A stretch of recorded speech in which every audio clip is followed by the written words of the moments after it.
folks, we are going to begin. So I will ring my little bell and declare this little live open.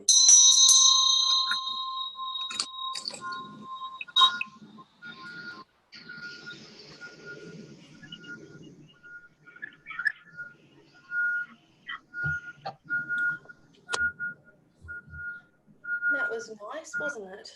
And now I'm just going to go through the process of preparing my space over here because we are talking about initiation, and as such I do want to ensure that the space is nice and metaphysically cleansed and cleared.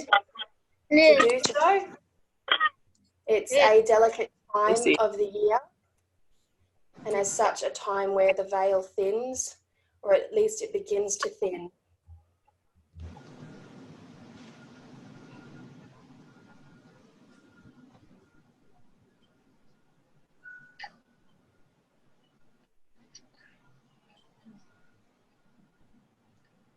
Just making sure no one can hear me. My audio's off, right?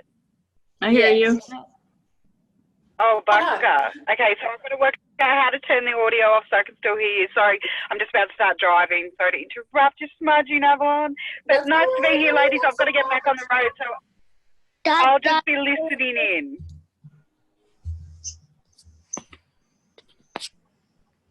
I'm working with sage and rosemary as a bundle, which I believe is probably one of the best forms of glitter. If there was lavender in amongst that, it would be just perfection. And I may just have to make one.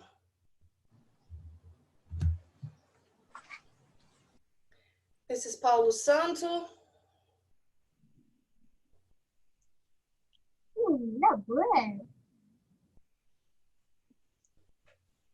Peço bênção da madeira de Palo Santo e Rei Saravá. Alrighty, I am going to now call in I'm going to call in my gods, guides, guardians, ancestors, and I encourage you to hold space and do the same for you. Call in your guides, guardians, ancestors. Do this in your own way and using your own words. Saravá Orixá, Saravá. Saravá Orixá, Saravá. Odoiá, Iemanjá, Odoiá. Epa, rei, Iansã, epa, rei. Aqui tá. Salve Xangô, patrão do templo São João Batista, criada pela minha linda avó Delcília de Almeida Cícero. Caô, cabecilho, caô. Peço bênçãos ancestrais de que meus guias me guiam. Saravá para Oxalá, Saravá e Axé.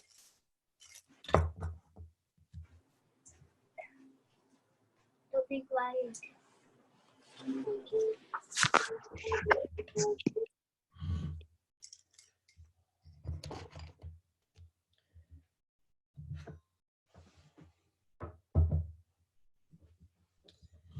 Okay, I'm going to, you don't have to come out of your callings yet if you're still in the midst of them.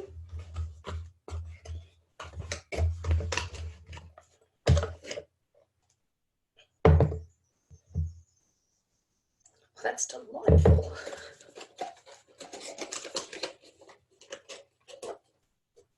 I am dedicating a candle to this meeting and to all further meetings.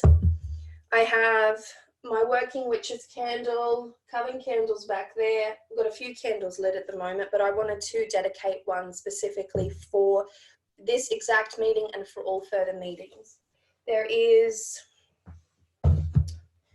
I felt like there was a necessity to do so, but in order for me to do so, it's Tahitian flower. I didn't even know what that smelled like, but it smells like a summer vacation. Oh God, it's so nice.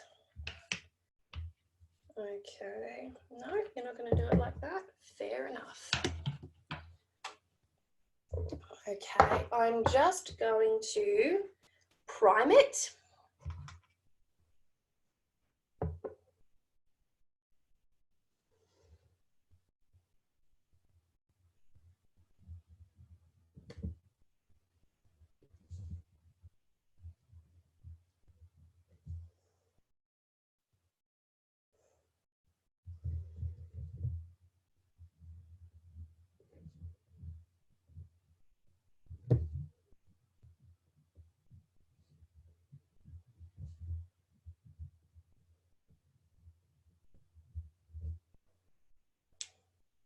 This is soy.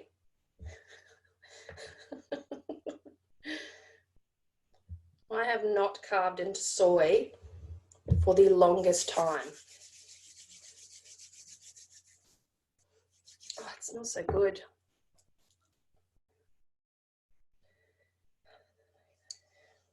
This is abramelon.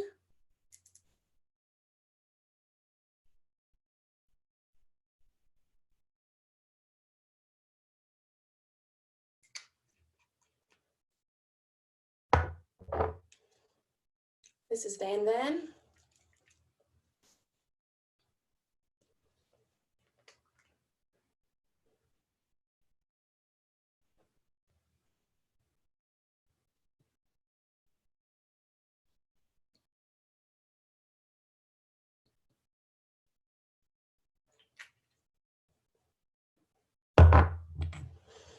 This here is Spirit Visions and Spirit Oil.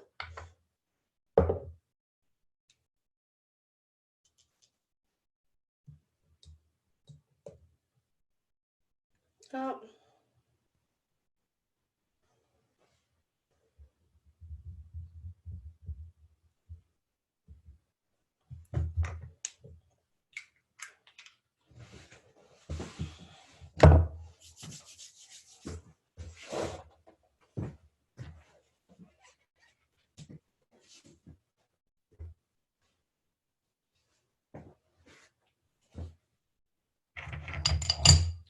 I don't have a pin, so I'm going to try and use a claw.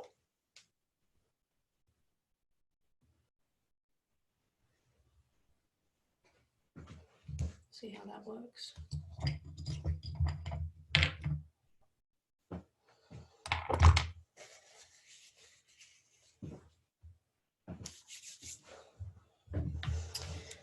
Okay, beautiful ladies. I dedicate this candle to you and each and every Coven member that comes after this meeting and that came before this meeting. The light of this candle will create a wisdom of illumination where we can exchange our ideas in a temple of magic in perfect love and perfect trust, where we each hear with our ears, feel with our heart, and exchange meaningful exchanges that will assist each and every one of us to grow in our practice. So in your highest good and in my highest good, I light the flame of this candle for the Coven of the Witch Weaver.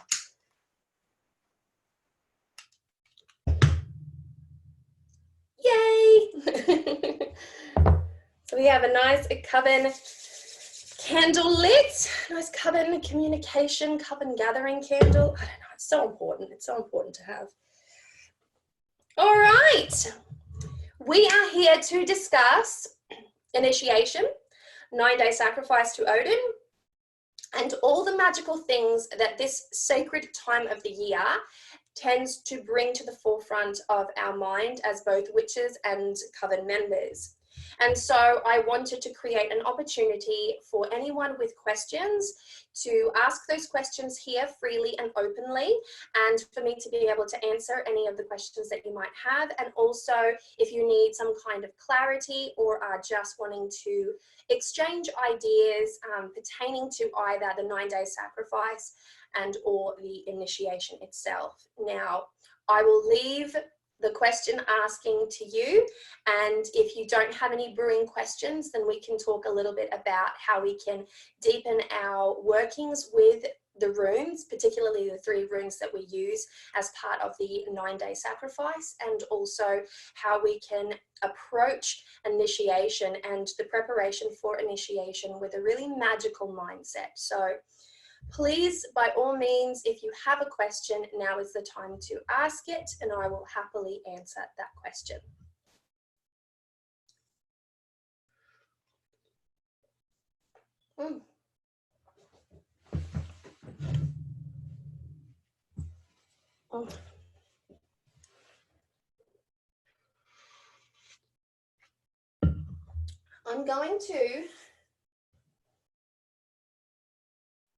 I'm going to quickly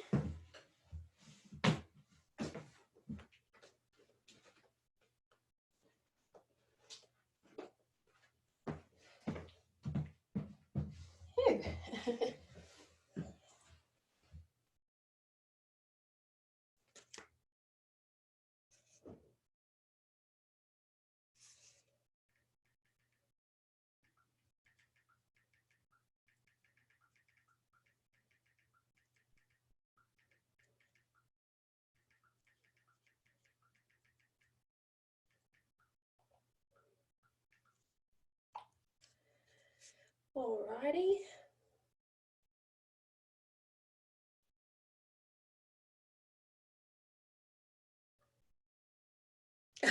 Kelly, thank you. I knew there were other people who had said they were going to pop in. Yeah, I'm just trying to make sure that everyone gets the time right, because usually what happens is there can be slight confusions with time differences. I've suffered it at my end before, and I know that others have a little trouble.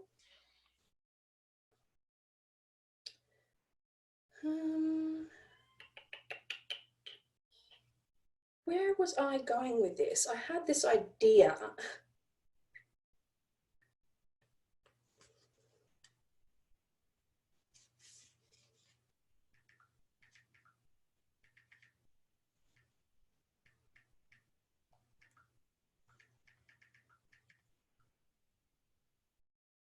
And it is recording, that's good.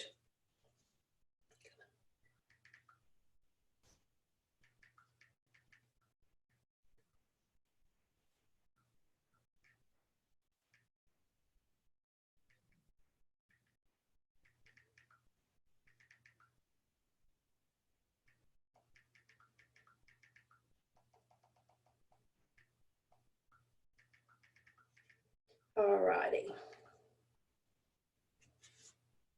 Is that lemons? Looking for a Halloweeny one. There we go, that'll do, just red will do. All right, folks. So how many of you here have walked through the process of initiation or the 9-day sacrifice? I have. Yeah, me too. Who was the first I had? Was that Kelly? you, Kelly? Yes. I have two. Beautiful. Me too. And you have as well. That's Yep. beautiful. I Me think too. Barbara, who just dropped out, said she had done the 9 days but got sick and didn't finish initiation. I do remember that from Yeah, last 6 time. I months think ago. because some people came really close to it, and then sort of like spirit intervened and all that good fun stuff. And I'm not sure about Nicole, who is driving.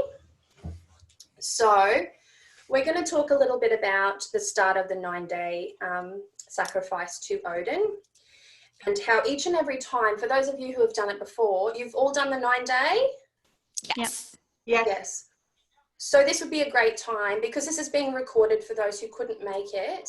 It would be a really good time to exchange the wisdom that each of you have and had received during your time, and any of the difficulties that you may have started with and then potentially overcome during your process. Because I know that if it is the first time that you are ever working with the runes and ever working with the Norse god Odin, the idea of it can be more daunting than the actual process. And I know that there were so many people first time around with extreme hesitations, especially towards the Norse god Odin, and then secondly towards the idea of working with the runes.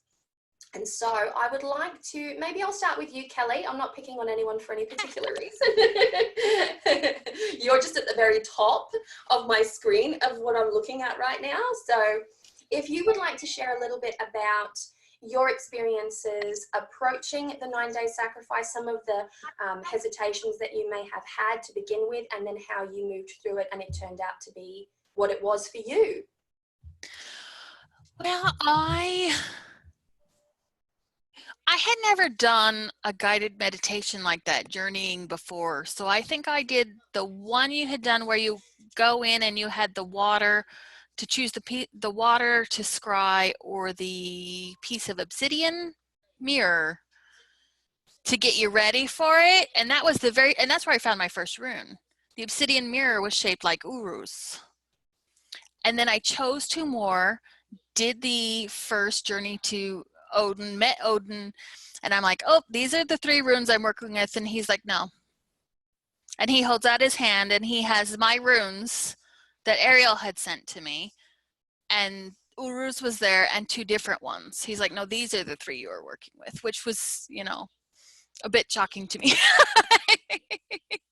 And I couldn't see him very well, you know, because you talked about the whole pop culture thing. because like with the Marvel movies and whatnot, that's big in my household. So it was funny that Heimdall apparently is Idris Elba in my brain, but Odin was very hooded and, but there was a lot, for me, there was a lot of physical sensation. Like the raven's wings brushing my cheeks or, stuff like that. Yeah. So it was very intense because it's something I'd never really done before. And that 9 days blew me away. Oh, that's awesome. I heard some really interesting stories at the time for people in that scrying section, really just having a moment, like, where did it come from? Like, because I think if you've never had the experience with that type of scrying, because typically when we scry in a physical sense. We pick up the water bowl, we pick up the obsidian mirror. But when we take the physical out of it, we're deepening our involvement in the spiritual, and then it's opening up your mind to then just the virtual cornucopia of possibilities that can actually come through to you as you attempt to divine in the spirit realm.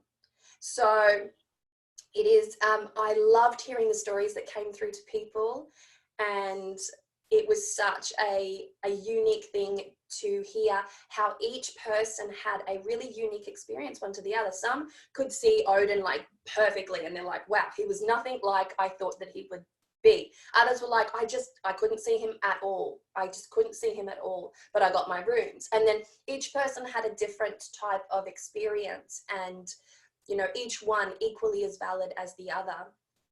And so how did you go, Kelly, working with your 3 runes throughout the 9-day period?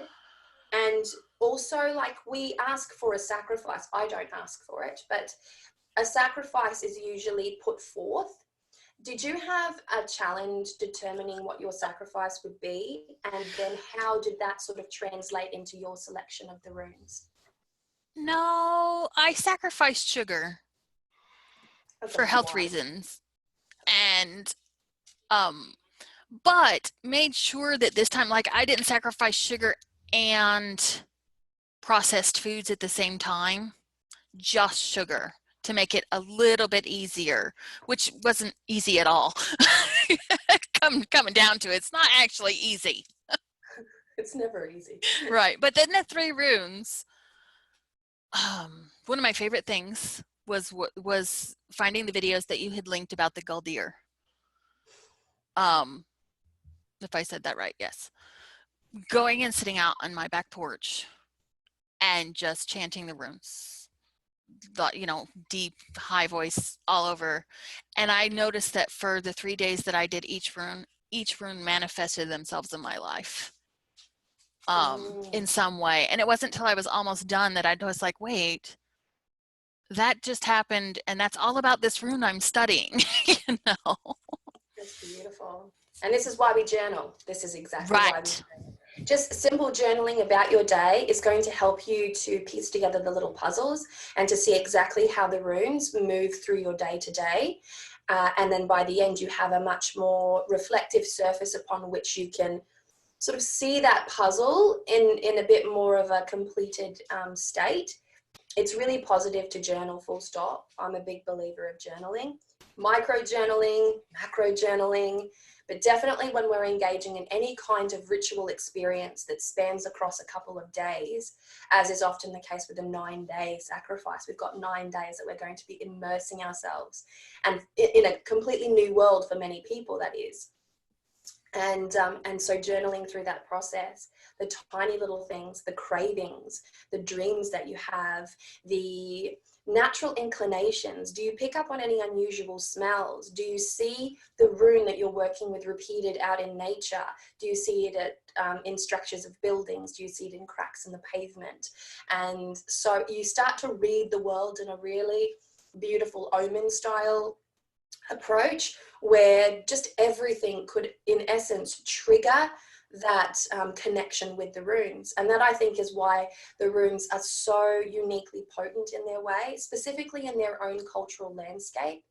Because I remember reading a long time ago about how each house was formed with their sort of fretwork and their structural integrity, the pieces of wood that align their structural integrity on the outside, and each one shaped a rune.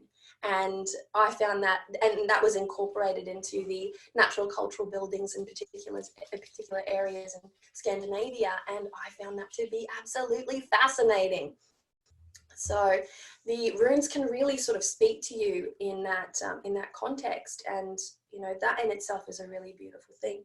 Thank you so much for sharing your experience, Kelly. You're welcome. Anita, Anjita, how do I pronounce your name? I'm pronouncing the J, but I don't think I should be. Anja? Anja. Yeah. Oh, then I was just doing it the whole wrong way the whole time. For that, I do apologize. Doesn't matter. I don't remember very much details about my journey but there are some funny things that happened. So I had several sacrifices. So I went big. I wanted to quit sugar. I wanted to eat tea. I wanted to, let me check, clean all my altars, clean the whole house. There were so things. And one of them was also to get more disciplined and structured in my doing. So at every sacrifice, really every sacrifice, except of being disciplined and structured. When I started the whole size, I had so much things on my plate. I was so busy, and I even had a small journey in between.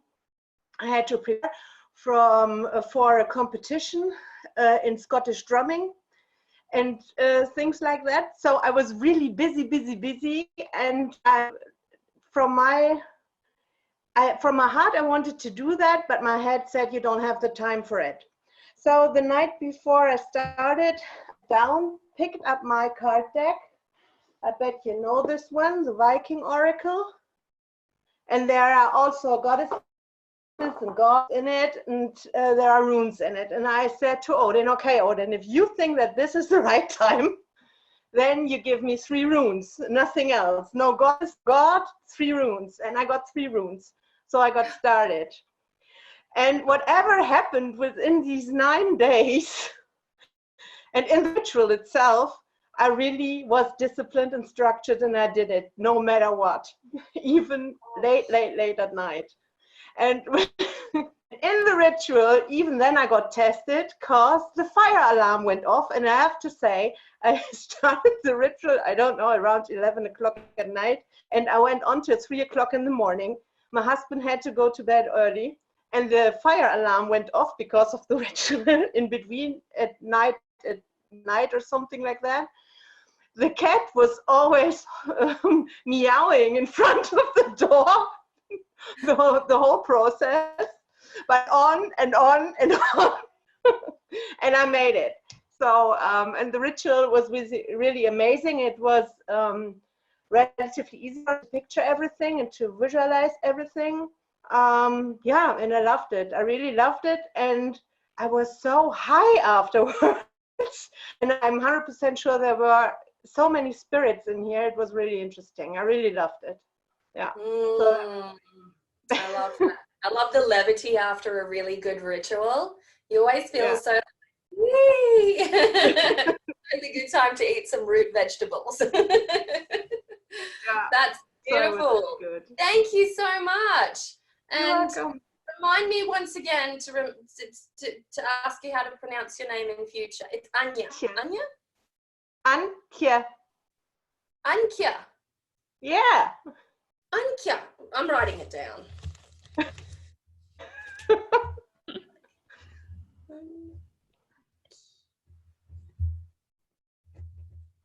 Okay. Right. I've got no excuses now. Ankia. Ankia. Ankia. Ankia. Ankia. Right. Perfect. Got you. Just cementing it in my memory bank. I'm a mother of 3 folks. I really have to drill it in sometimes.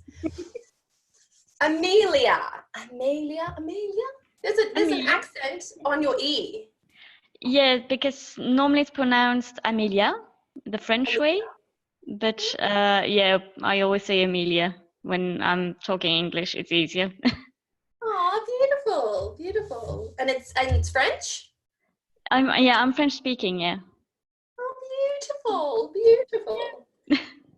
Would you like to tell us a little bit about your experience approaching the runes and any kind of experience that you may have had during your runic sacrifice, a little bit of what the girls just did then, and anything else that you may want to add, any kind of wisdom that you might want to impart? Would you be willing to talk to us about that? Yeah. Well, when I did the 9-day sacrifice, it was for me the very first time that I worked with any kind of deity. I'd never done it before, so I was very nervous of approaching Odin and how to go about it. And for me, a bit like Kelly, I couldn't see him. I couldn't see his face, or like, yeah, normally pop culture can influence a lot, but for me, I just saw kind of a shape. But I did feel a very grandfatherly feel to him. It was as if it was my grandfather that was there with me, kind of. And that is, for me, I think what I needed, because I was so nervous that I really needed someone to help me along. And as for the runes, I did work with them, I did study with them, but I didn't go in depth as much as I would have liked. So that's why I'm doing the 9-day sacrifice again, because I want to really get more into them, because again, I didn't know anything about them. I didn't know where to begin. So I just started studying them like very high level, basically. And now I want to go in deeper into them and try to do the chanting and really spend my time working with them. Yeah, that's really nice. I think the chanting in Gulda is actually one of the most emotive, because it's one that you can physically feel within your body. Because the idea of the chant is that each rune has a different frequency, and you have to experiment within your body what that frequency is, and you know it. As soon as you hit that frequency, you're just like, "Ooh, that's the one." And you can hold it for long periods of time when you do it that way, and it reverberates within the body. It's a tactile feel. It's a very active and dynamic approach to the runes, and it summons the energies of the runes in your life. And that's something that's very, very worth talking about, because if you're working with challenging runes, for instance, then working with challenging runes, chanting those challenging runes can be extraordinarily taxing. They can be. And so just be very mindful how you chant. And if you are experienced within the context of working with the runes, then you may want to chant bind runes to help you to diffuse the magnitude of a single rune, if that rune is indeed one of those challenging runes. I do have stories of friends of mine who have done the 9-day sacrifice, and they were working with Kenaz, which is the healing fire rune, and they ended up spiking a horrendous fever. And so when you look at it, be very mindful that you are calling those energies, you're invoking those energies around you.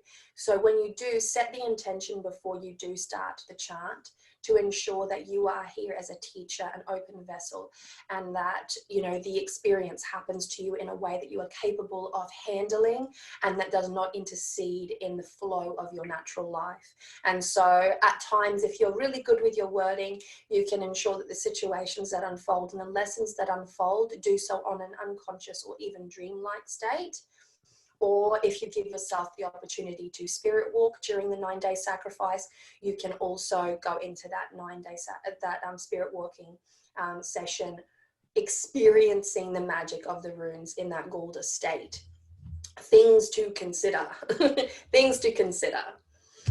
And so what more can we say in the range of initiation specifically? And I would like for you all to go through. Barbara's just left us.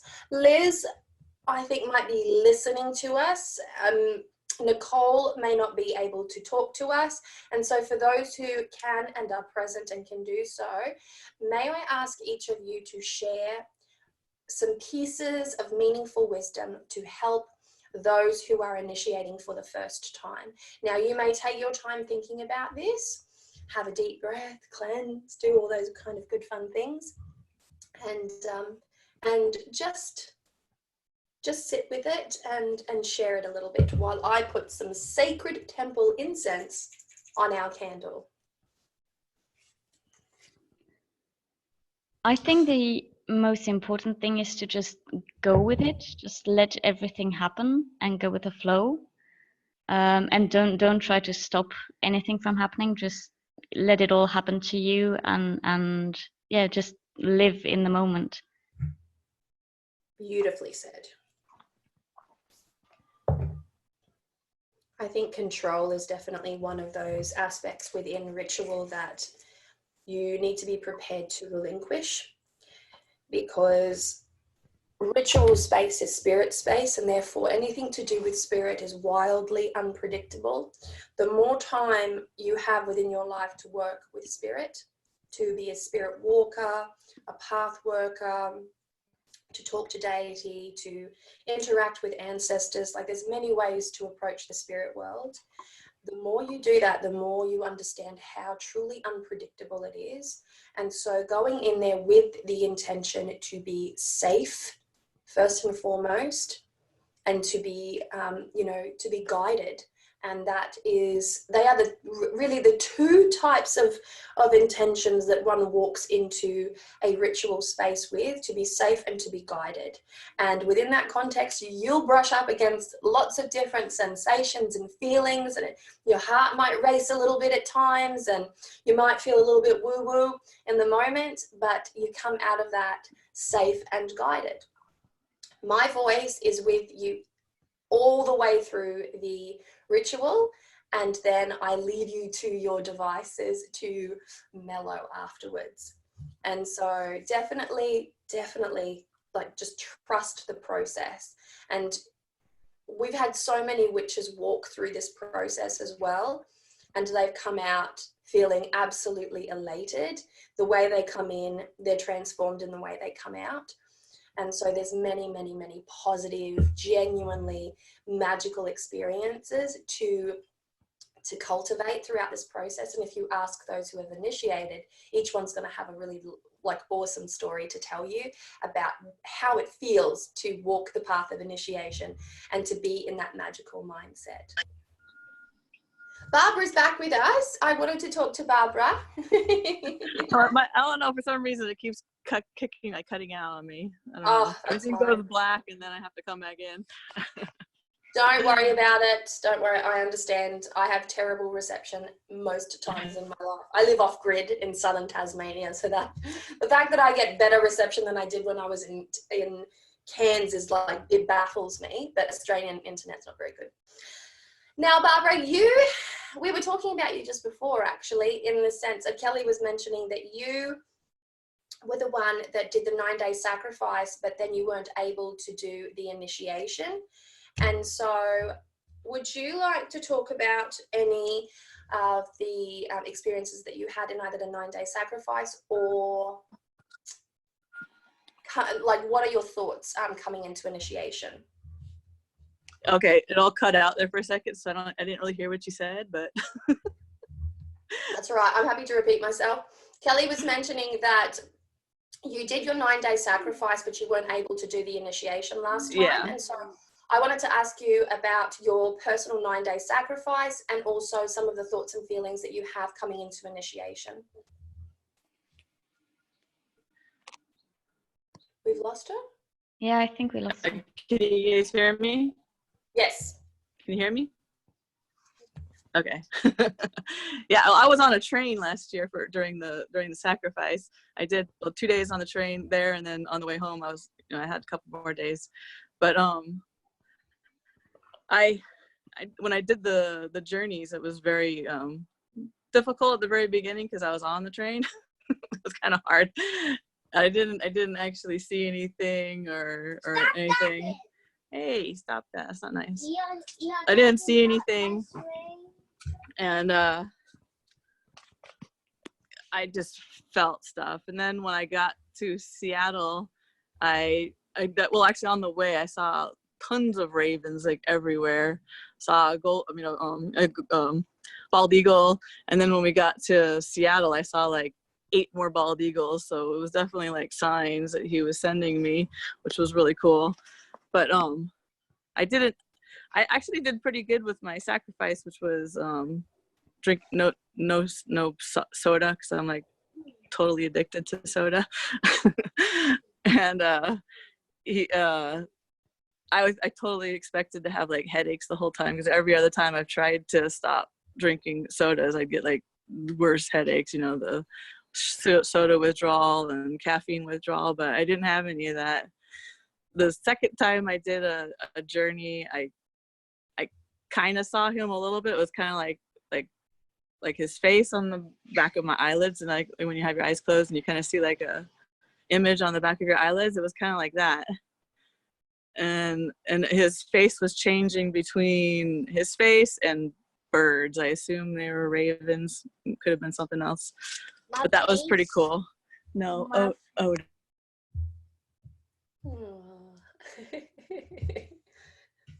She's struggling a little bit. And a journal, I never really see anything. And when I do journeys, yeah, I haven't had any kind of visualizations or anything like spectacular or anything.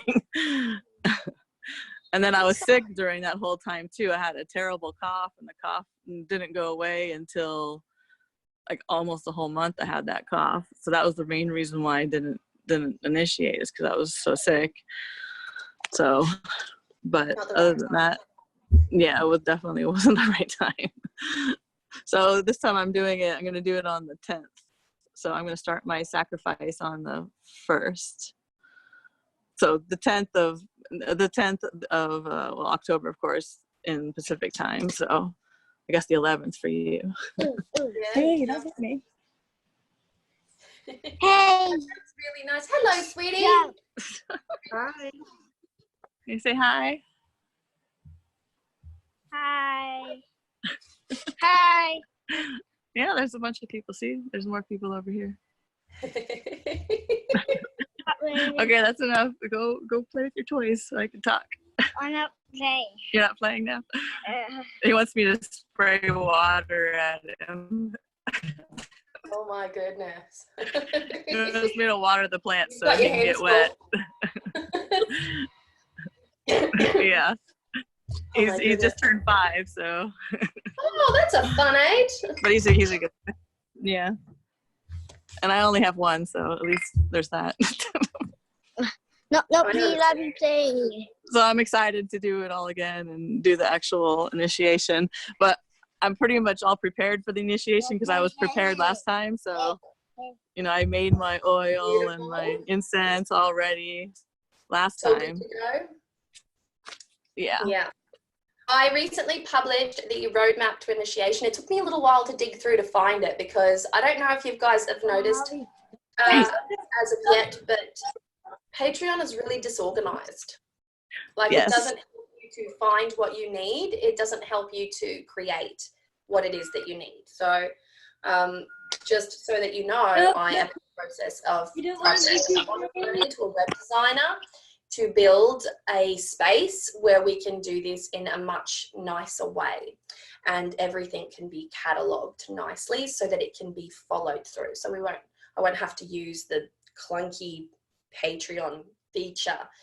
It's lovely in some ways and terrible and disorganized in the others. And it's like everything is lost. Once it's been posted, it's lost. It's, you know, that you can go and search by hashtag, but at the same time, it's just lost.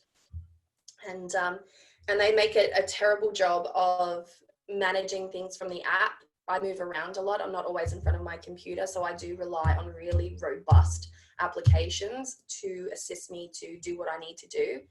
And they fail so much. It fails on me so consistently that it's annoying. So I've had enough. It has to be a website that fits my needs, and that is it. That's all there is to it.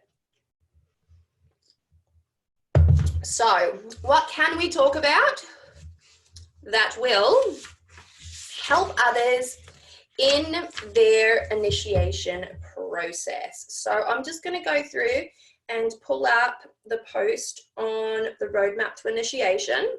One thing I will say, Mhm. it will be the very rare person who is going to feel like they are prepared to start. You know, because no matter how much you've done, you're not going to feel prepared. I just do it anyway. If you feel like you should do it anyway, you know. Yeah, that is true. So. I think I always wanted to get everything so perfect, and it took so long that I really ended up making the ritual, doing the ritual in the middle of the night. So I think it doesn't have to be perfect, you just have to do it. Exactly. And yeah, I've been trying to not prepare. Vadruna? Do you know the band Vadruna? Vadruna? No. Yeah. I write it down, chat, the name of the band. And they are from Denmark, and they sing to every room the lyrics from the Edda. It is I guess. Yeah. You need, and I started in the Netherlands. It was amazing. This whole concert was like a ritual in a different world. You should look at YouTube, and I'm on there right now. I'm doing this right now. it is amazing. And these from them, they are awesome. And if you ever get a chance to see them live, you should go there. And so whatever runes you have chosen, find a song from Vadruna to it with the lyrics of the Edda in Danish. Oh my gosh, I'm so glad you brought this to my attention. I'm just looking for it right now. Can we get some cooperation?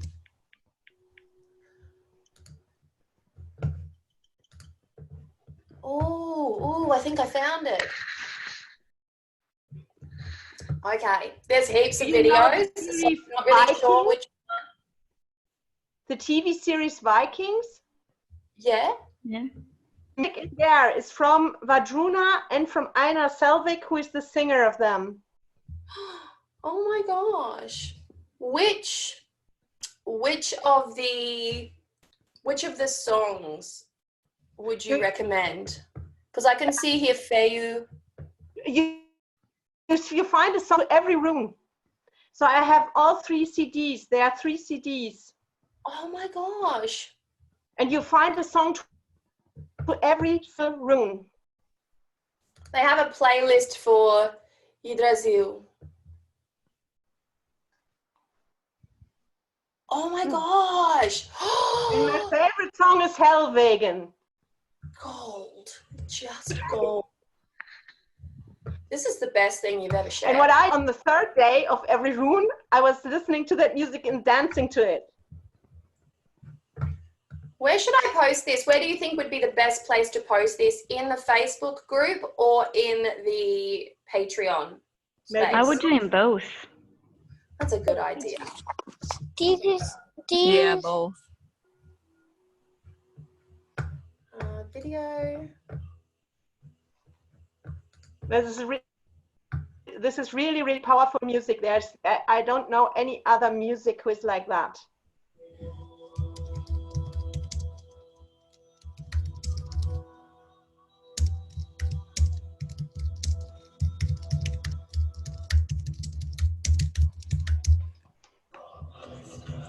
Oh my gosh.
takes forever to post to Patreon.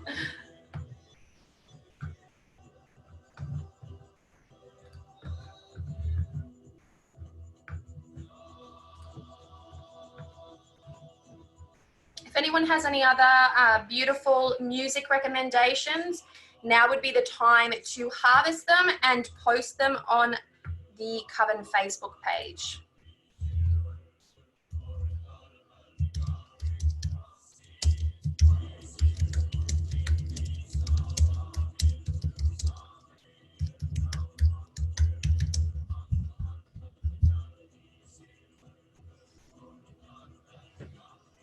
Yeah, Heilung. That's another good one. Heilung is great. Somebody wrote Heilung. Heilung means healing in German. Oh, does it? I don't know who pointed that out, but probably around the last initiation, somebody pointed out Heilung to me. Yeah, Heilung is great. They are having a lot of concerts here in around the area here.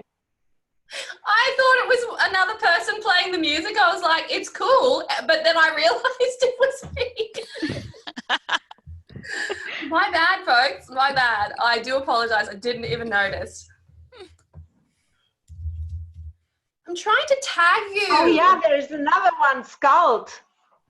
Just a second. I have your one moment. I'm not sure. Why can't I find you, Aunt? Maybe. Hello, Irene. I just found a lot of cool music when I was looking on Amazon Music. I'll write down all the ones I found. Found some cool ones. Scout. Ward Runa and Highland were a couple of them. There's some other ones that were really cool too. Perfect. I do think that music is a really beautiful way of connect. Hi, Irene. A really beautiful way of connecting to the runes, especially if you are wanting to work with the runes in Gulda. Especially like learning how to pronounce them. I really do need to pull up that. Kelly, you remember the list of pronunciations? I think I tagged posted somebody from Sega YouTube. Manning, wasn't it? It was Sega. Yes.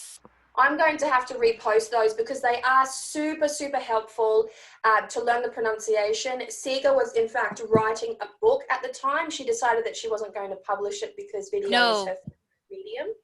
No, there was a man that you had tagged. Oh, yes, Jackson Crawford. Professor Somebody Jackson else too, Crawford. though. Specifically. Yes, you bet you did the Crawford too, yeah. I remember that. I'm going to have to find the pronunciations because they are helpful. They do make a difference. It's like music. You have to hit the right notes when you say the words, especially if you're going to chant them. And so learning the correct pronunciation for these, it's damn near imperative. Like it's pretty vital, put it that way. And so we're going to go through and I'm going to go through at the very least and try to cultivate all that information, and then I will post it in one library in Facebook because I think then it will be much easier for people who come after to be able to access that video library for the 9-day sacrifice. So it'll be there and no one has to go through the trouble of like going down the Patreon rabbit hole and hunting for that information because it's perilous. Once you find it, there's nothing you can do with it. Like you can't even share it. Once you've found it in Patreon, that's it. That's as far as you can go with it. So bit of a shame. But I might cultivate a playlist in my own library as well on YouTube, and that way I can link that playlist each and every time to make it just to make it easier, ease of use. It's quietly a little piece of heaven here with this candle lit. It's so good. Arthur Holger on YouTube. Oh, Irene wrote something. Kelly to everyone. Oh, Arthur Holger on YouTube talking about runes. Very nice. Very nice. We are going to have to copy and paste. Yeah, I typed that. his last name wrong. That's all right. It's these Scandinavian names. They've got so many letters in them that oppose the English brain that it's really difficult. So copy and paste each and every time. So do we have anything further that we'd like to explore in terms of the initiation process? Because the initiation can appear to be quite heavy in nature. And I would like to say that if you feel at this moment in time that you're not ready to initiate, there is absolutely no necessity to do so. It really is for those who are ready, or who believe that they are ready, and who want this experience for themselves. I have one question. Yes. You mentioned using like the body clays for writing on your body. Yeah. I thought that was a cool idea, but I was wondering if anybody's done that, because we're gonna be doing the initiation for like 4 or 5 hours, and I don't want to like burn myself, because you're only supposed to use it for a half an hour or an hour or something like that. It depends. I was wondering if anybody's. If you use bentonite clay, for instance. Yeah, that's what I have. Yeah, I have put bentonite clay on my body for 7 hours, and I haven't had any reaction. But everybody is very different. I've also used clay, and that's no, I don't. Like, woke up in the morning, like 8 o'clock, had it on. I slept with it all night long. Like, I had it on my body for damn near 24 hours. The green natural clay, and it dries and it just starts to flake off naturally anyway. That's at least been my experience with it. But I'm in Australia, I have access to different clays, so I would recommend, you know, using your best judgment in that, and really look at the ingredients. And if you believe that you're going to suffer, then by all means wash it off as quickly as you possibly can. I used the ash of the Palo Santo. That's a really Maybe good one. I'll put it on a little bit now to try it and see how it's a little spot and see how it works. That'll work. That'll be good. I have last week I created a video about spirit ash or spirit powder, how to make spirit powder, and if you would be more comfortable utilizing spirit powder, which is essentially just ash, then by all means I'll put that video up there. It's due for an upload like next week, so I can put it up a little bit earlier if need be.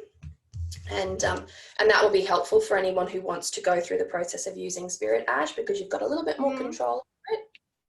But Palo Santo ash is beautiful, like really, really nice. All right, I'm just going through the roadmap of initiation here, and I'm just going to go through it really quickly. I want to make sure that each person knows that this is the coven symbol. Not that you can see it very well there, but that is the coven symbol. That is the coven sigil, more to the point. This is something that you can write down on the first page of your journal, your book of shadows, your coven books, and it's something that you will etch onto the candle, your coven candle specifically. So that is an important aspect. Preparing the mind. We go through the process of preparation of the mind. This is super important to the lead up of initiation, and also the 9-day sacrifice. Preparing the mind is a really lovely way of treating oneself to ensure that they are focused, grounded and centered and well informed, or at least in a place where they are moderately informed and they have a good deal of trust in the process. And so definitely preparing the mind, grounding, centering regularly, taking those beautiful sound baths as options. You can go on YouTube and find those lovely Tibetan singing bowl, chakra sound meditations, and then those crystal singing bowl sound baths. I'm going to give you a tip on she is a YouTuber. She has a music channel. She is a Reiki healer and master, and she does a lot of ASMR videos, but she has a YouTube channel called The Innate, and it's sacred sound, and sacred sound to assist to heal and prepare the mind, body and spirit. And so it is called, or the channel is called The Innate. I will link her channel potentially in the Coven Facebook page, so you've got that resource there as well. Really, really good. Eradicating doubt, definitely. Getting ready to journal, definitely. Okay. What have we got? Prepare the body, honoring the physical body. So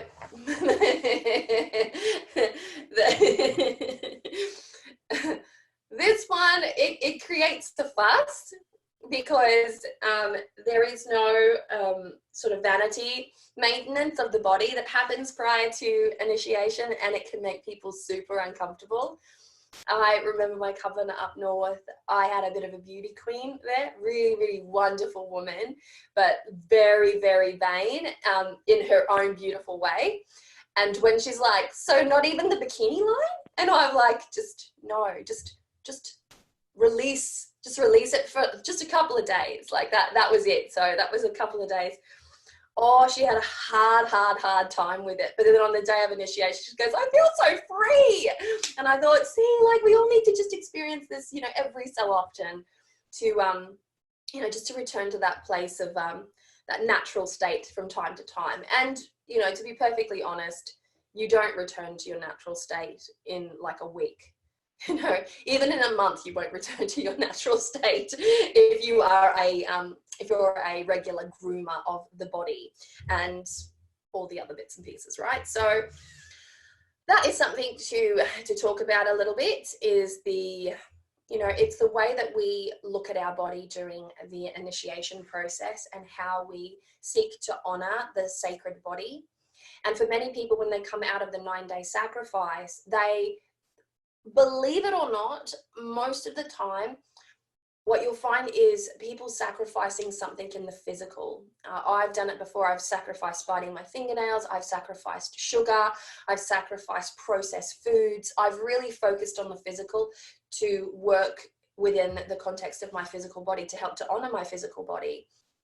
And so the body is already a primary focus. So when you prepare the body, you are very connected to the body if you have done one of these sacrifices that helps to, you know, to do just that. And so I've also known people that have just completely shied away from the body and go, I'm sacrificing technology and I'm sacrificing something, you know, entirely different. But for the most part, it sort of brings you in alignment with your sacred self. And that way, when you are going through the process of initiation, you have worked at singing the runes, you've heard the music, you've journaled, you've meditated, and everything sort of comes into the body, so that at time of initiation, the focus on the body is just so beautifully there naturally, and you don't even have to force it. It's a beautiful segue, put it that way. The 9-day sacrifice is a really wonderful segue into initiation.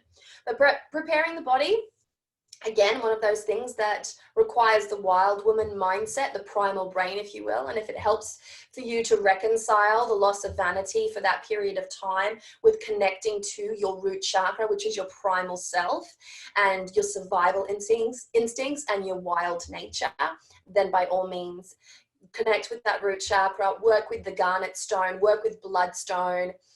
Deep drumming sounds, like really bassy notes, will help you to connect to that particular chakra. And that can sometimes help to remind yourself that you're doing this from a primal perspective. And that can be a really, really lovely thing. Moving on, we do talk about fasting, and I ask you to each be very careful with fasting and how you approach fasting. Did anyone have any issues with fasting last time? No, I gave up sugar and I only had 2 meals a day last time. And actually it went really, really well. It was the first time that I ever like did something like that and really like cut out a meal a day. And I was expecting to have a much harder time at it, but actually it went really well. And I really came out of it feeling stronger in a way. Yeah, I like that. Yeah. The food aspect of it is something that I will leave up to you. Fasting for some is not going to be possible, and I really do encourage you to use your best common sense in that regard, because if you are in any way unwell, if you suffer from low blood sugar types of ailments, then it's really important to make sure that you really listen to your body and do what's right for your body. For me, I have gone into one initiation in my life where I was not feeling myself. I wasn't feeling very well. So what I did, rather than fully fast, is I ate really light. I just eradicated I eradicated processed foods, and I ate a lot of fresh fruits and fresh vegetables, and I ate extremely light, and I tried not to, you know, put any liquid in my body that wasn't purely water. So no teas, no coffees, nothing like that. And I love a good cup of tea and a good cup of coffee, but I was all water all the time. And that really helped to have a lightening effect, because that is exactly what fasting does. It helps to lighten the experience, and it's something that it's damn near impossible to describe. You do have to experience it at first hand, but there are many, many ways to fast. And each and every one of the many ways, I should say, is suitable for different types of individuals. So if you are struggling with the concept of fasting, then maybe do a quick Google search, go and look on YouTube. There's lots of people that tend to talk about fasting. I would recommend intermittent fasting, and to steer clear from anyone who's talking about spiritual fasting, because spiritual fasting is an entirely different kettle of fish. And those types of individuals have been doing this for a very, very long time, and can go extended periods of time without consuming vital amounts of food. And so unless you are one of those individuals who has an incredible amount of experience on the subject, then I would just stick to intermittent fasting, to eating light, and to meal cutting if you want, in the same way as Amelia has. Then I'd say stick there first, and if you have any further questions, by all means pose it to the group in the Facebook page.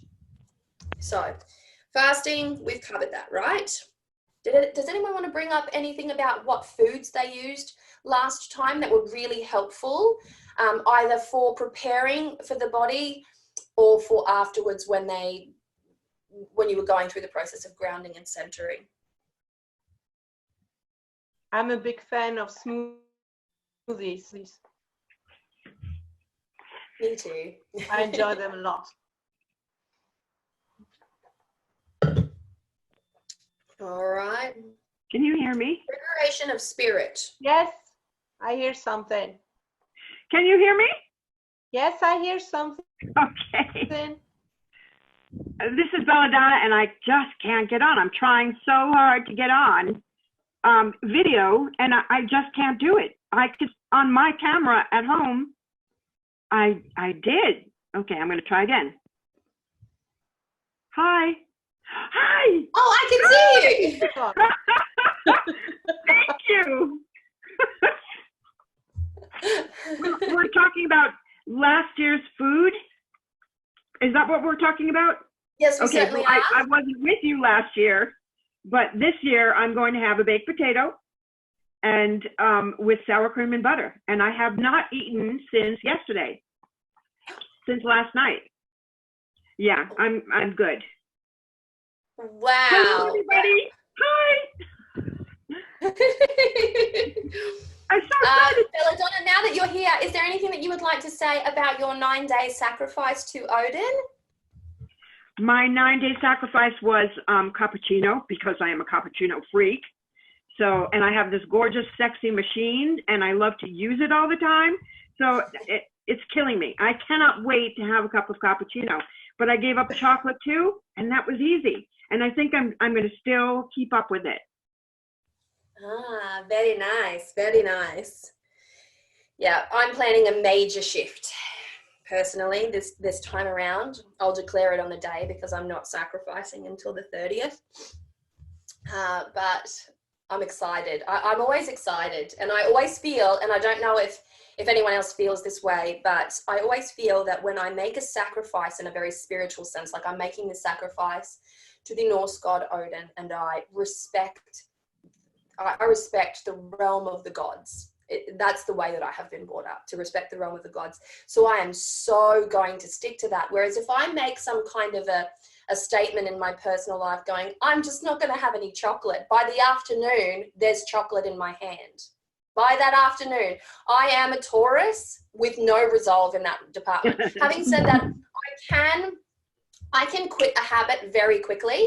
Like I can quit things really quickly, but I have to have my mind in the right space. But whenever it's anything to do with food, because I'm an emotional eater, I can't do it that easily. I'm very invested in the process. So I tend to really stick to the sacrifices that I have made, and they tend to play out for long periods of time in my life. And that is something that I believe is really, really quite positive.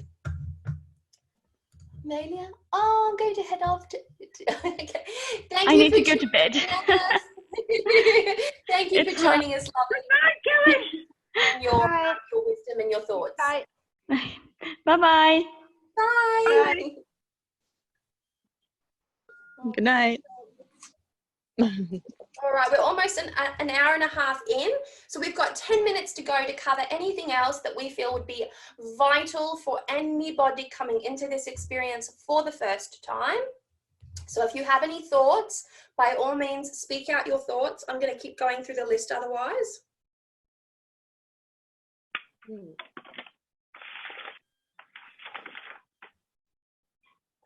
How long have you been on?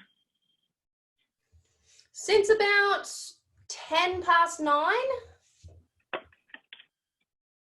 Or 10 past 6 here, about an Belladonna. hour ago. I missed so much. So, That's all can right. I It's been record recorded. that? Yeah, it's being recorded. Okay. Thank you. Do we have, okay, things that you'll need? Candles, 1 black, 2 white, black thread made of natural fiber, ritual paper, which is either virgin paper or ritually prepared paper. I really do need to do a how-to on ritually prepared paper. Heat-proof dish, sufficient candle holders, matches or lighter, a pen, your coven crystal, your keepsake. We haven't talked about the keepsake yet. Incense, salt, anointing oil, charcoal discs for burning loose mix incense, if that is what you are going to do. Some people burn sacred wood, some people burn resins, some people burn incense sticks or cone incenses or essential oils. So there's lots of options there for you. 2 plates to use, sugar, lavender, frankincense, mugwort, lemon balm, mandrake. And that, it's important for me to state that mandrake is a toxic root. It's the witch's herb though. Clove, rosemary, sage, Palo Santo is optional. A black tourmaline, a nice rough piece. A knife or implement for carving your sigil into your candle. Now, I always go for knife when I'm describing this, but I carve with a raven claw. I also carve with a bone. I really love to carve with a glass-tipped like pen, a glass-tipped calligraphy pen, and I have a really beautiful point of fluorite that I use to carve my crystals as well. You've seen me carve a crystal. You've seen my my candle carving video, I should say. And so, good to know. Head wrap, first aid and fire safety equipment if you need it. Believe it or not, it's handy to have. Oh, witches and fire, folks. Witches and fire. I don't know how many people said their petitions caught on fire. Yep. At least several. I've seen whole candles go up in flames like, whoom, and I'm like, oh, right. Well, all right then. And I do have this very, very vivid memory of being at my old coven up north. We were having our Yule gathering, and there was around 30 of us camping, and we had set out a banquet and put all of these beautiful trestle tables together, everyone dressed up in gowns in the middle of the bush, and we had this beautiful, beautiful banquet dinner. But as we're preparing and as we're setting up, a candle, a bowl, there was fire, just a massive ball of fire erupted in the middle of the table and melted an entire table in that process, and nobody knows how it happened. Just, it was like, how did that happen? The candle was all the way over here, the bowl was all the way over here. It was very mysterious. But many a fire story, folks. So fire safety. Even if you think, I've never had this happen to me before, you're in the world of spirit. It is an unpredictable environment. They will test and play with you. Okay, white towel for drying yourself after a well-awaited bath. White garments of clothes, ritual, celebration drink, Black ale or mead is my preferred. That's just me. Mulled wine, really good. Ritual foods, root vegetables, meats, fruits, a treat. Choose things that you can eat with your hands. Ritual appropriate music. It says here, I recommend instrumental music, drums, no heavy vocals, unless that's your thing. But I find for altering the state of consciousness, rhythmic patterns within music tend to create that.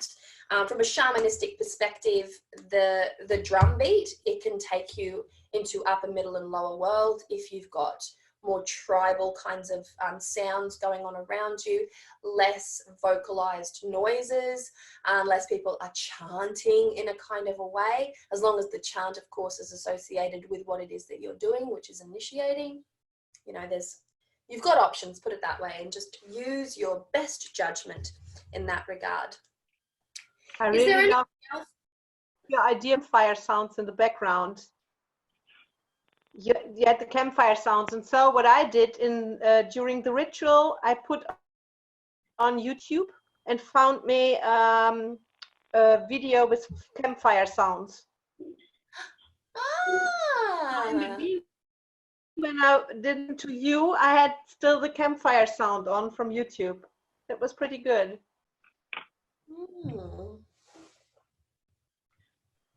I like that.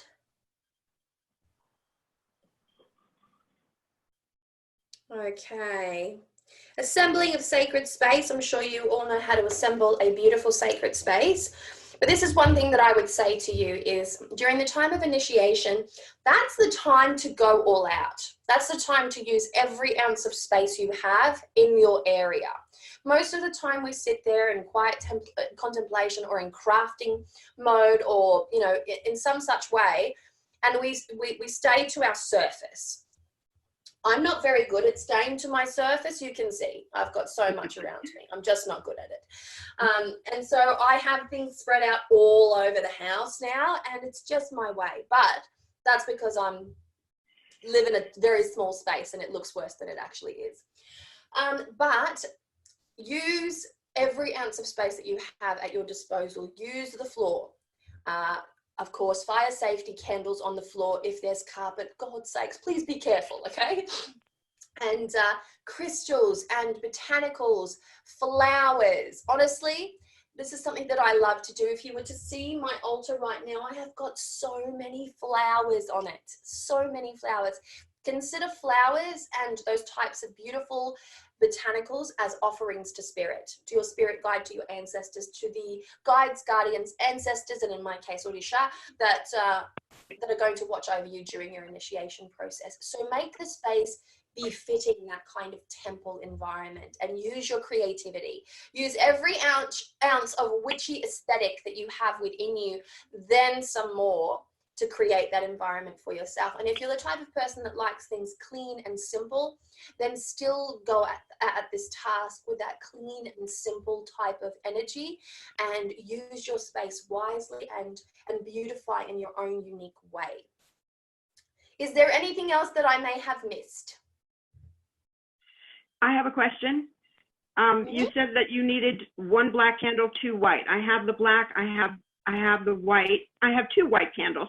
But I bought myself a new coven candle, and I bought a new beeswax gorgeous pillar candle for my witch's candle. So is that in place of one of the second white candle? No, not necessarily. Your witch's candle is something that I would recommend that you do well after your initiation. And so don't work with your witch's candle initially. You're going to work with your coven candle and then the two white candles. That is the process through that is the initiation process in using each of those candles. And so good question though, good question. But your witch's candle, you can have it present if you want, but it's not going to create, it's not going to be part of the ritual process itself. Like I would have my witch's candle present in that instance. It's made, it's ready, it's a ritual. I'm a witch, so I'm going to use it.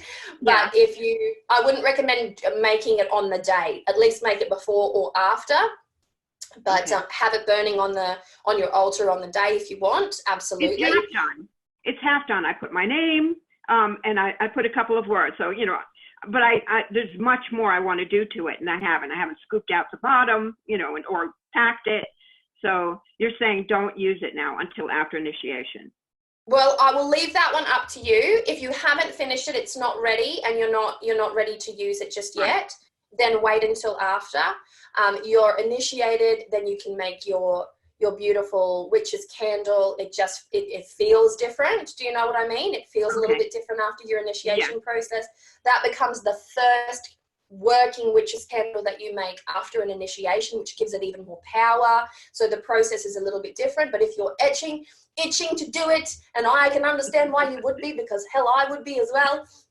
And if you want to make it beforehand, there is just as much magic in that moment as well. So either finish it or wait till later. The choice is entirely up to you. However you feel is the best, it's the best deciding factor. So if you feel like there's going to be extra magic there by having it, then yes, do it.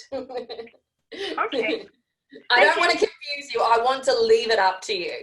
So as long as you're but I'll still have my 2 white candles on there. But I think I'm going to finish that candle tonight. I really do. I'm so all about it. I can't wait. I like it. I like it. Very proactive. Do we have any other questions? Yep. I do. I'm thinking of having 2 keepsakes. Would that be cool? Yeah. I have a question, yes. Because I bought a keepsake when I was up in Seattle, a necklace, but then I'm thinking of making like some prayer beads, which I think that would be nice. Absolutely. Absolutely. I love that. And I have multiple keepsakes myself, and what I do is I wind them around my working candle. So some I wear on me and others I wind around on my working candle. I have two there right now. Ah! Sorry, that's my husband. He doesn't know. Oh, he's going to do that. Sorry, folks. It's ringing through my computer. Whoops. All right. Well, that might be my cue to actually... What? I have a question. Do you initiate yourself every time again, like every Beltane and every Samhain, and under a different aspect, or what do you do? No, I don't initiate myself again. I am at that stage within my personal practice where, for me, I would need to be initiated by a Mãe Santo, and I've done as much as I can on my own. And so I wait for my initiations when I go back to Brazil, and then I do them over there. And that for me is the thing. I have done at my self-governed in this manner around 7, and that for me is about as many as I can do. So I've gone through the process in so many different ways, and I've had a number of formal initiations prior to the self-governed ones that I've done since I've been here in Australia. So I've got a lot of initiations under my belt, and I've probably got heaps others in my future as well. But yeah, I will not be initiating in this way. I will, however, I will be lit. The coven candle will be lit. The altar will be set up. I will drum, and I will sit here in sacred space and hold the veil, so to speak. Okay. So I stay here for a really long time. I do a live on the day. Many of you will remember I jump on Facebook and I do a live and I sing the old song in Yoruba and I beat the drum.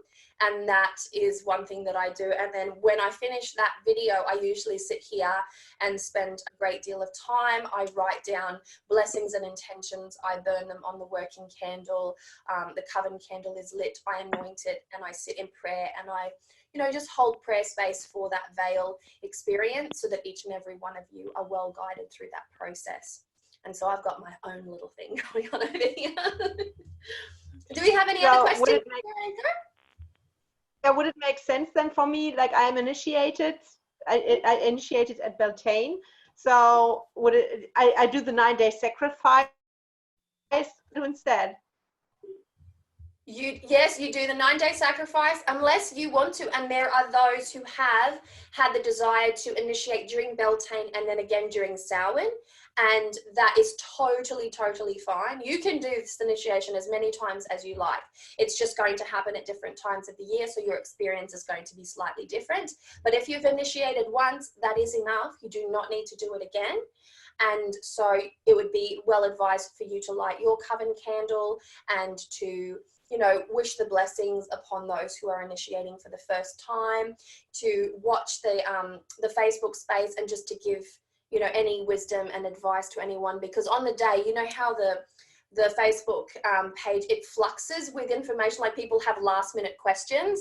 And so as many of you who have already initiated that are there, keeping an eye on that space sporadically, who can answer those questions, is going to be really helpful and assist the flow of that process for each of the coven members so much more. So if you're willing to just pop in and out of that space every so often, and we will do a nice little recap of the initiation and the 9-day sacrifice to Odin as well. And I might do it in 2 stages. In fact, I might do just one video after everyone has done their 9-day sacrifice to Odin, so we can really decompress on that one, and then we can move on and speak about the initiation as well.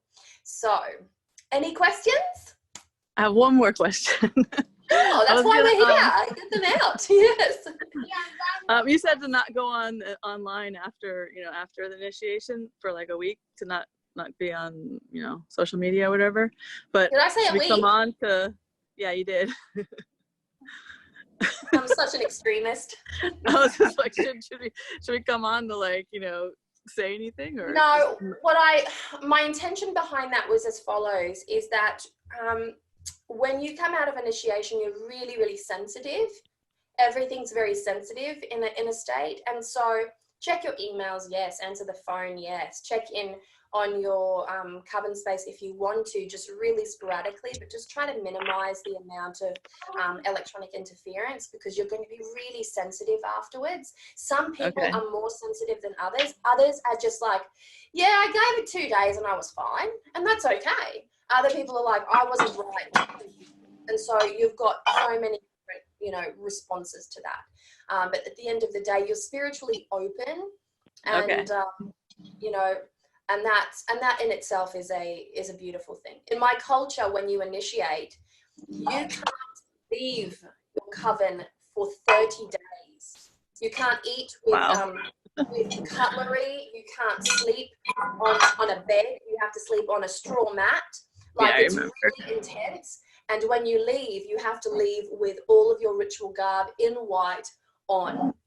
And so it's a really stringent process, and that's to ensure the integrity of spirit of the person, because initiation is no joke at all. If you've done it correctly and you've experienced what you really need to experience through that process of initiation, when that thing truly shifts inside of you and you experience it power, when that happens, you need to go into a hermit state of mind. And because of who we are, because of the time in which we live, you can't just completely abandon, you know, the world around you. So you do have to check in, but just keep in mind that this is a great time for you to drink some wine or some tea, to read lots of books, to listen to meditations, and just really self-nurture and be super, super kind with yourself. So treat yourself to beautiful experiences in that sacred temple space. Light lots of candles, have lots of candles going, but really self-nurturing. Give yourself that beautiful hermit phase, because when you're ready to emerge after your time, it is like the cocoon and the butterfly in that regard. So cool. Sounds awesome. Just take it under advisement, but each to their own, really. I'm not forcing the idea of a week on you. A week is how long I would take, probably a little bit more sometimes. I don't know. It really depends on how the experience has flown, but I know myself, I feel electrified and really, really, truly sensitive. I don't read tarot. I don't answer the phone. I have a person to speak for me. I am very, very, very careful after that, because I'm in a very sensitive and delicate state of mind, and I can be easily influenced in that mindset because I'm not fully grounded. So I try to keep myself away from the potential drama that could unfold if I just go out there and start, like, I don't know, wreaking havoc on Twitter, whatever that might be. I never use Twitter for that matter, but you know, things to consider. Do we have any other questions? No, we're good, we're good. All right, folks. Well, in that case, I wanted to say the following to you and to those who will be watching after. I wish each and every one of you the absolute best experience that is humanly and superhumanly possible.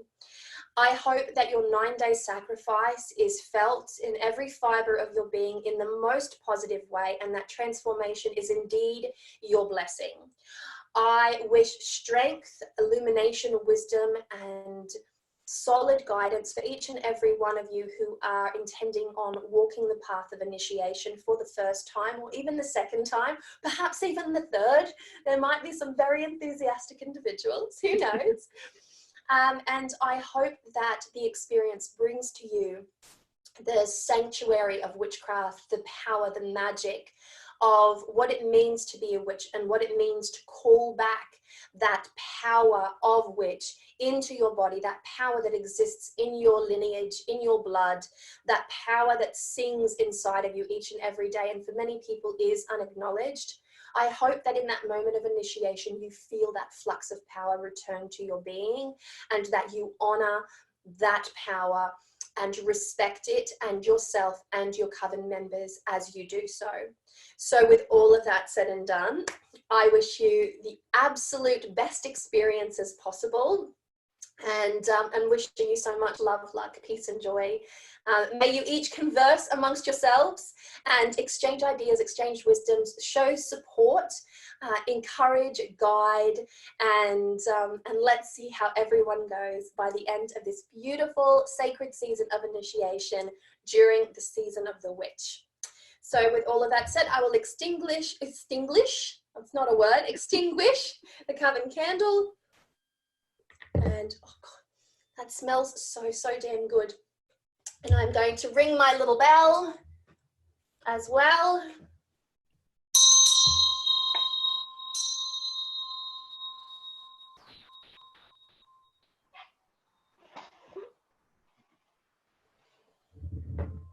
Thank you all for joining. I will be speaking to you again soon. Thank you. Thank Bye. you. Bye. Bye, sisters. Bye-bye. Thank you, Evelyn.